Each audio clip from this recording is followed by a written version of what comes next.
高中的本土语言课程列作必须到单呢，已经有3档的时间啊。有民间团体是去调查这个高中生对108课纲的想法。虽然讲普遍有认为讲这门课是有意义的，也毋过嘛有超过2/3的人是认为讲目前这课程的设计是无够理想。民间团体表示讲，其实这甲资源教师的品质甲教材是有关系。 根据国家语言发展法的规定，自111学年开始，高中的本土语言课程已经列作必修。不过，关注教育的民间团体 EDU 就针对高中生做调查，发布108课纲观察报告。其中有指出，本土语言课程的满意度有超过2/3认为不够理想，我5%认为课程无法度提升对本土语言的学习兴趣。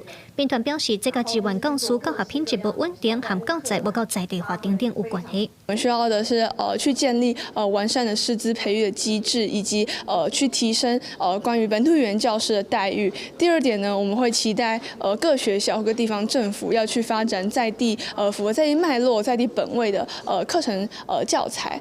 兵团呼吁教育部应当鼓励地方政府编写在地化、较瓦大学生实际生活的本土语言教材。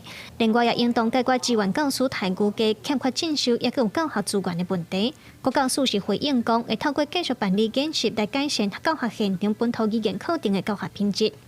主要还是透过增能的研习。另外，我们也鼓励地方政府依照地区语言的特性来开缺聘用本土语文的专业师资。为了鼓励地方政府他们来编辑在地化的教材，本署其实也定有相关的补助要点，来给予地方政府在编辑教材上面的支持。 另外，108课纲观察报告嘛指出，有学校因为行政也是教学资源的限制，致使学生想要学的本土语言类别数无通选择。国教署表示，这是违背课纲的规定，未来会加强辅导学校，嘛会透过线顶课程来解决这款问题，保障学生的权益。记者卢尚如、郑俊尧台北报道。